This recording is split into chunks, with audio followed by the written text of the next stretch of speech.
unfolding tonight. An Uber driver ambushed and shot on the road. And one of his passengers returning fire. Let's go to Local 10's Roy Ramos, live now in Miami with what we're learning about that shootout. Roy.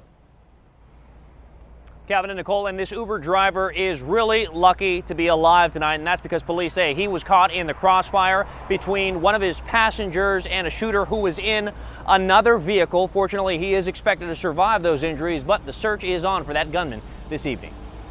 They must have fired at least 20, 30 rounds into that vehicle. A witness describing the moments he watched as a gunman opened fire from one car, firing dozens of bullets into a green van with two passengers and their Uber driver behind the wheel. He picked up a couple of passengers and then out of nowhere he came to a stop and they started shooting. That's when police said one of the passengers returned fire when, in the exchange of gunfire, the Uber driver and one of the passengers are hit.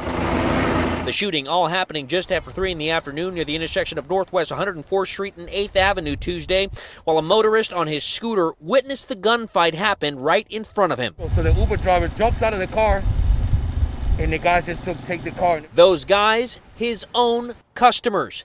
Investigators learning as the injured Uber driver exits the vehicle, it's one of his passengers who jumps in the driver's seat of the green Honda Pilot and takes his injured friend to Jackson Memorial Hospital.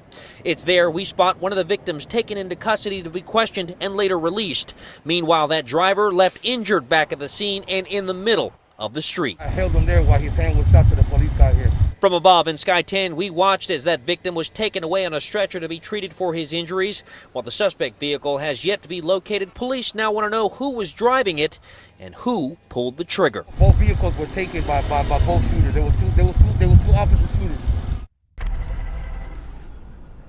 And again, the search does continue for that gunman. If you have any information that could help police, you are urged to give Miami-Dade Crime Stoppers a call. That number, 305-471-TIPS. As for the victims in this case, fortunately, they are both expected to survive their injuries.